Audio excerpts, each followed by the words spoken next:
Assalamualaikum warahmatullahi wabarakatuh. Selamat pagi semuanya.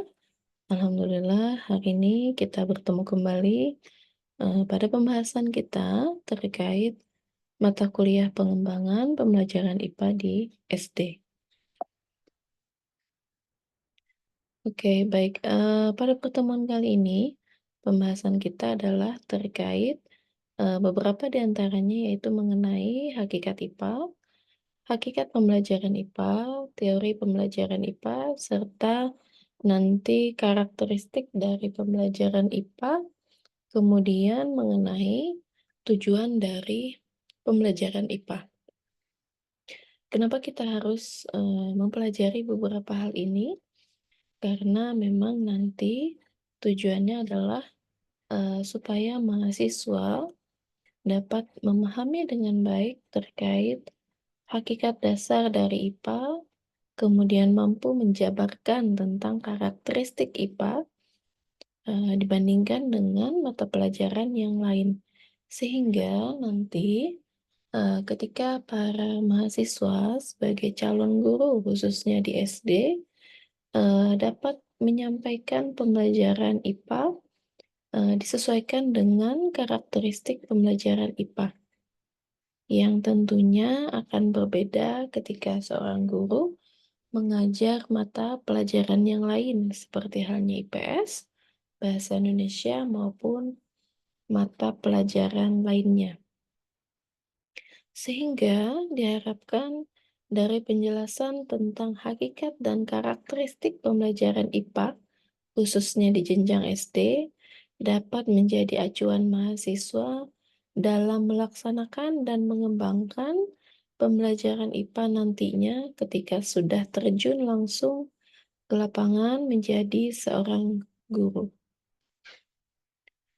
Baik, sebelum kita membahas lebih lanjut terkait hakikat IPA ataupun hakikat pembelajaran IPA, maka ada baiknya kita diskusikan terlebih dahulu mengenai, berbagai fenomena alam yang akhir-akhir ini kita rasakan.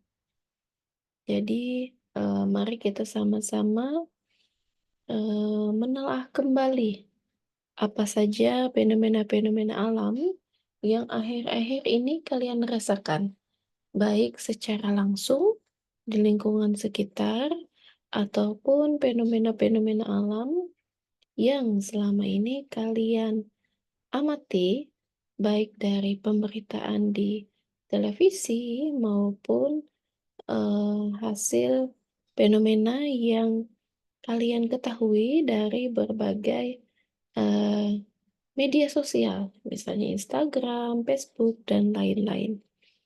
Nah, dari beberapa fenomena tadi, silakan kalian coba telaah salah satu fenomena alam yang menurut kalian menarik.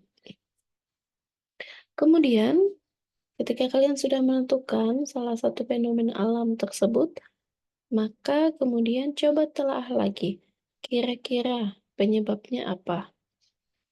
Dan kira-kira apa solusinya?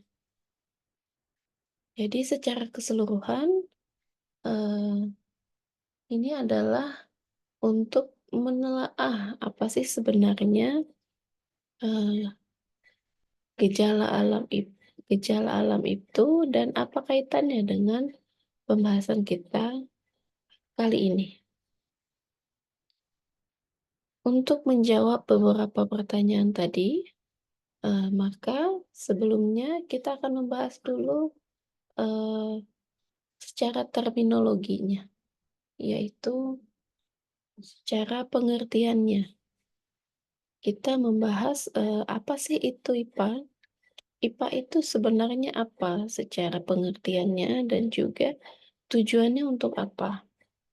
Jadi kalau secara pengertian, IPA itu adalah ilmu pengetahuan tentang gejala alam, di mana gejala alam itu dapat berupa fakta, konsep, ataupun sebuah teori, yang mana sebuah ilmu pengetahuan itu ciri khasnya adalah sesuatu yang sudah teruji kebenarannya.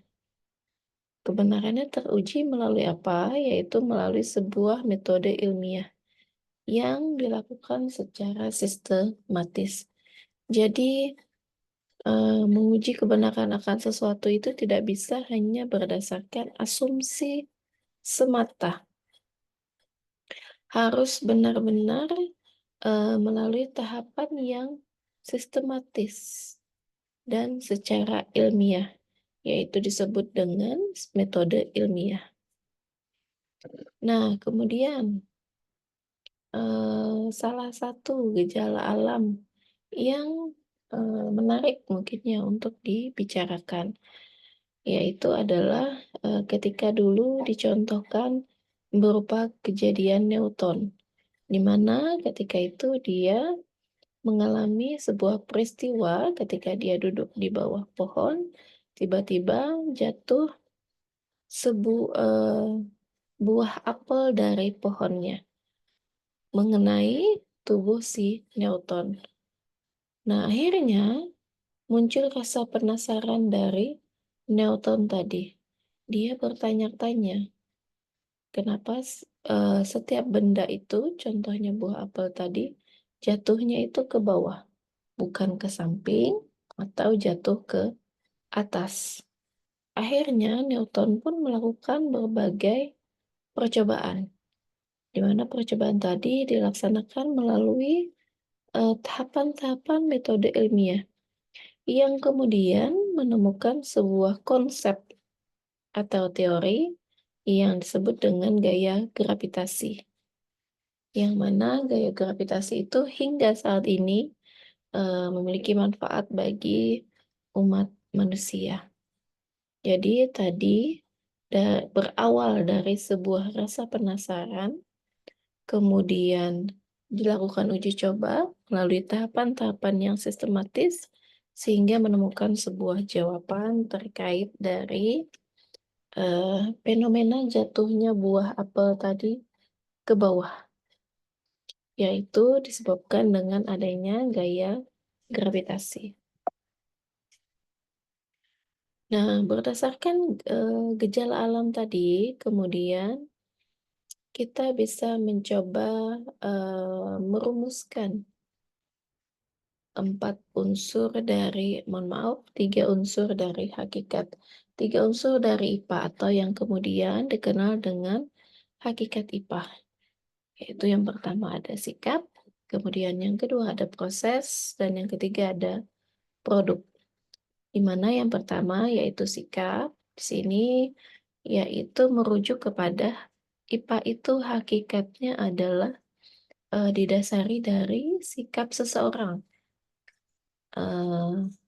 selama proses dia mau mendapatkan sebuah pengetahuan atau proses ketika dia mau merumuskan sebuah konsep teori, di mana sikap itu adalah terdiri dari rasa ingin tahu. Seperti halnya contoh Newton tadi, ketika dia memiliki rasa penasaran, kenapa buah ini jatuhnya ke bawah, tidak ke samping, tidak ke atas, maka dia sudah memiliki unsur yang pertama, yaitu memiliki rasa ingin tahu tentang berbagai hubungan sebab akibat yang ada di sekitar, di lingkungan sekitar. Nah, itu baru awalnya, baru nanti eh, bercabang lagi ke sikap yang lainnya, yaitu sikap senantiasa mendahulukan adanya bukti, kritis, dan juga peka terhadap lingkungan. Jadi, ketika seseorang memiliki sikap ilmiah, maka dia tidak akan mudah percaya terhadap asumsi ataupun pernyataan yang dilontarkan begitu saja. Biasanya dia akan juga mencari bukti, betul tidak, atau masa sih, atau dan yang lainnya. Kemudian yang kedua adalah proses, yaitu prosedurnya untuk memecahkan masalah tadi, yaitu ketika seseorang sudah memiliki rasa ingin tahu, penasaran, maka dia memutuskan untuk mencari tahu, memecahkannya, kemudian dia pun merancang berbagai kegiatan untuk bisa menjawab rasa penasarannya tadi. Nah, itulah yang disebut dengan proses ketika dia menyusun hipotesis, pertanyaan awal, kemudian merancang percobaan yang akan dilakukan untuk menjawab pertanyaannya tadi, baru kemudian melakukan percobaannya dan menarik sebuah kesimpulan, itulah yang disebut dengan proses.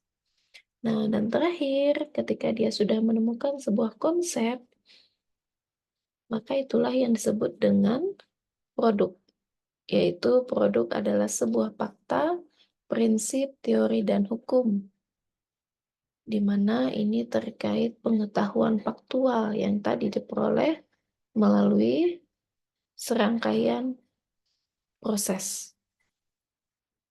Jadi dinamikanya seperti itu. Dari awal rasa ingin tahu, kemudian dicari tahu, dan ketika sudah memiliki jawabannya, itu adalah produk dari IPA tadi. Nah, kemudian eh, berdasarkan dari beberapa hakikat IPA tadi, maka kita kemudian akan eh, sampai kepada pembahasan terkait tujuan pembelajaran IPA, di mana tujuan pembelajaran IPA ini disesuaikan dengan hakikat IPA tadi. Jadi yang pertama adalah tujuan pembelajaran IPA itu mengharapkan supaya siswa ataupun peserta didik itu memperoleh keyakinan kebesaran dari Sang Pencipta. Kemudian juga nanti harapannya mengembangkan rasa ingin tahu siswa supaya mereka nanti memiliki pengetahuan dan pemahaman konsep IPA yang tentunya bermanfaat untuk kehidupan sehari-hari dan juga yang paling penting adalah dapat diterapkan dalam kehidupan sehari-hari. Kemudian tujuan pembelajaran IPA yang berikutnya adalah mengembangkan keterampilan proses. Keterampilan proses ini nanti adalah yang sangat berkaitan dengan penerapan metode ilmiah. Jadi untuk keterampilan proses ini pembahasannya cukup banyak, sehingga nanti akan kita diskusikan di pertemuan berikutnya. Kemudian yang terakhir adalah dari semua serangkaian tadi, tujuan paling akhir dari pembelajaran IPA dan yang paling penting adalah nanti eh, harapannya dapat meningkatkan kesadaran peserta didik dalam menjaga lingkungan. Jadi harapannya mereka tidak hanya eh, memahami dari sebuah konsep atau teori, tetapi juga dapat diterapkan dalam kehidupan sehari-hari, sehingga nanti mereka bisa menjadi kader-kader lingkungan yang juga turut serta dalam menjaga lingkungan. Sehingga kalau kita rangkum ya, target dari pembelajaran IPA ini, kita rangkum dari pengertiannya, kita rangkum dari makna hakikat IPA tadi, kemudian kita rangkum dari tujuan pembelajaran IPA, maka kita akan menemukan 3 target utama dalam pembelajaran IPA. Yang pertama adalah pengetahuan, atau istilah lainnya tadi adalah produk. Yang kedua adalah sikap ilmiah, dan yang ketiga adalah keterampilan. Di mana ketiga unsur ini diharapkan dapat muncul dari peserta didik, sehingga nanti diharapkan peserta didik dapat mengalami proses pembelajaran secara komprehensif untuk mampu memahami berbagai fenomena alam melalui kegiatan pemecahan masalah, metode ilmiah, dan meniru cara dan sikap para ilmuwan dalam bekerja untuk menemukan sebuah fakta atau konsep ataupun teori baru. Nah, di mana nanti harapannya peran siswa bekerja secara ilmuwan itu mengandung arti bahwa Selama proses pembelajaran IPA, mereka mampu menggunakan pendekatan keterampilan proses, seperti yang saya sampaikan tadi. Di mana keterampilan proses IPA itu nanti akan sangat berperan dalam menguatkan pemahaman siswa. Nah, berhubung keterampilan proses ini pembahasannya cukup banyak, yang mana nanti akan kita bahas di pertemuan berikutnya. Baik, jadi sementara ini dulu pembahasan kita terkait pembelajaran IPA. Pembahasan awalnya yaitu mengenai hakikat IPA, hakikat pembelajaran IPA, serta tujuan dari pembelajaran IPA. Di mana semua itu eh, sangat berperan bagi guru pemahamannya supaya nanti bisa memutuskan bagaimana sih teknik mengajar yang cocok atau yang sesuai pada pembelajaran IPA. Baik, demikian pembahasan kita kali ini. Terima kasih atas perhatiannya. Wassalamualaikum warahmatullahi wabarakatuh.